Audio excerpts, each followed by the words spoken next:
Hello friends, मैं नवनीत गुणपाल और मैं लेके आ चुका हूँ सींग रोधन के कुछ प्रश्न। जैसे मैंने कि पहली वाली वीडियो में अंदर बोला था कि सींग रोधन के जो कुछ प्रश्न हैं, यानी कुछ चीज़ें जो रह गई थी, या फिर ऐसे बोल देता हूँ कि कुछ चीज़ें जो मेरे को लगा कि इनमें से प्रश्न आ सकता है, उनमें से उन सींग रोधन का जो टॉपिक था उसमें से सभी मैंने प्रश्न निकाल लिए हैं कि मेरे को ऐसा लगता है कि इन प्रश्न से कोई प्रश्न बाहर जाने वाला है नहीं।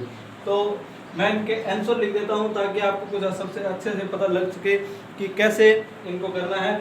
और अगर किसी को थोड़ा दिखाई नहीं दे रहा हो तो मैं इसकी पीडीएफ है वो टेलीग्राम पर डाल दूंगा, तो टेलीग्राम का जो है डिस्क्रिप्शन से आप लिंक ले लेना और वहां से आप इसको देख लेना।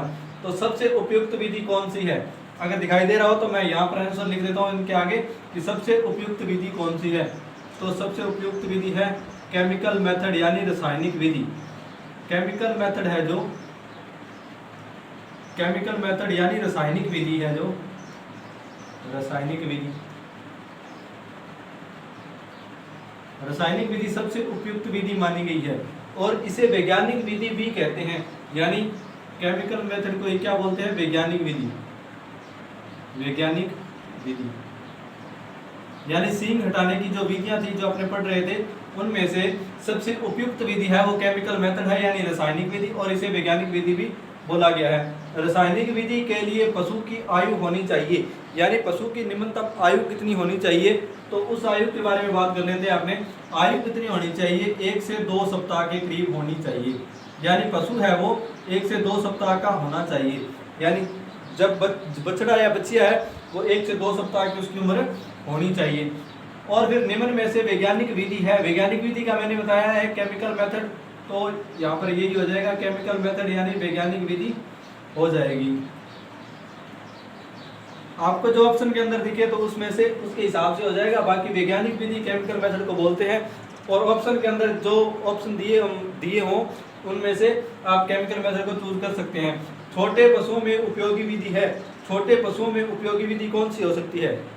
छोटे पशु है तो केमिकल मेथड सबसे छोटे पशुओं के लिए अच्छा मेथड है। क्यों? छोटे पशु अगर अपने हॉट आयरन रोड वगैरह से करेंगे तो पशु के मृत्यु होने की संभावना ज़्यादा रहती है, क्योंकि छोटा पशु इतना सक्षम नहीं होता कि वो उस ताप को झेल पाए। तो क्या है कि छोटे पशुओं में उपयोगी विधि कौन सी हो जाएगी? केमिकल मेथड हो जाएगी। केमिकल मेथड में क्या है कि मृत्यु दर कम होती है, मृत्यु होने की संभावना कम होती है, क्योंकि केमिकल मेथड में ज़्यादा जख्म वगैरह नहीं होता। तो केमिकल मेथड अच्छा मेथड है। फिर इसके बाद में आती है छोटे सींगों को हटाने की विधि। यानी छोटे सींग है, छोटे सींग कितने छोटे सींग? जैसे बकरी के, भेड़ के जो सींग है, यानी 10 सेंटीमीटर के जो लगभग के सींग है, उनको हटाने के लिए कौन सी विधि उपयोगी है? तो रबर विधि या बोल सकते हैं, या इलास्ट्रेट, यानी रबड़ को क्या बोलते हैं? इलास्ट्रेट बोलते हैं ना, तो फिर इलास्ट्रेट विधि हो जाएगी। इलास्ट्रेट इलास्ट्रेट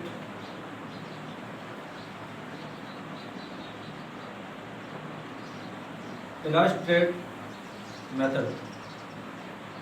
तो इसके बाद में क्या आएगा? इलास्ट्रेट मेथड में कितने सींग की लंबाई कितनी होनी चाहिए, ये भी मैंने बताया था जो पहले की वीडियो उसके अंदर। तो उसके अंदर बताया था कि 10 सेंटीमीटर सींगों की लंबाई होनी चाहिए। यानी सींग कितने लंबे होने चाहिए? कम से कम 10 सेंटीमीटर तो होने ही चाहिए। 10 सेंटीमीटर ज़्यादा लंबे सींगों के लिए इलास्ट्रेट मेथड काम का नहीं है, छोटे सींगों के लिए काम का है। इसमें होता क्या है कि सींगों के जो रबड़ के छल्ले चढ़ा दिए जाते हैं और सींग है वो 3 से 6 सप्ताह के मध्य के अंदर गिर जाते हैं, नीचे जड़ जाते हैं। केमिकल मेथड में उपयोगी रसायन है। केमिकल मेथड में उपयोगी रसायन है, यानी केमिकल मेथड है तो केमिकल तो यूज होगा।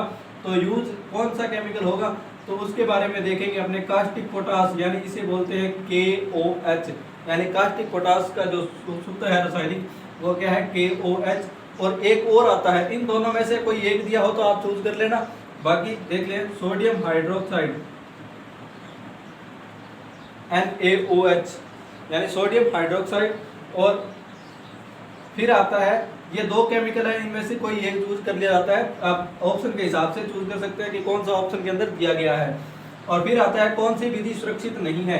तो कौन सी विधि सुरक्षित नहीं है? पहली बात तो सुरक्षित क्यों नहीं है? क्योंकि एक विधि ऐसी है जिसके अंदर मैंने बताया था कि कीड़े पड़ जाते हैं पशु के अंदर। कीड़े पड़ जाएंगे और कीड़े पड़ेंगे तो पशु मरने की संभावना ज़्यादा रहेगी।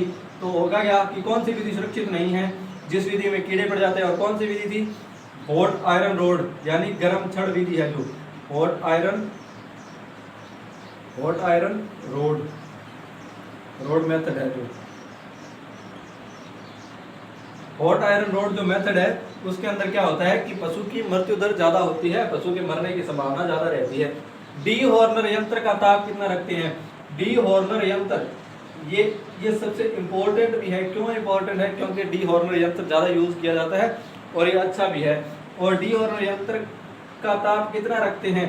और डी हॉर्नर यंत्र अच्छा क्यों है भी? यानी गर्म तो हॉट आयरन रोड में भी तो किसी को लोहे की छड़ को गर्म किया जाता है और डी हॉर्नर यंत्र में भी तो इसको गर्म ही किया जा रहा है। लेकिन इसमें क्या, इनमें डिफरेंस क्या है कि हॉट आयरन रोड है उसको गर्म किया जाता, उसको गर्म करने का कोई मतलब तापक्रम का कोई है नहीं, यानी सीमा नहीं है कि कितना हो सकता है, कितना इसको गर्म किया जाना है।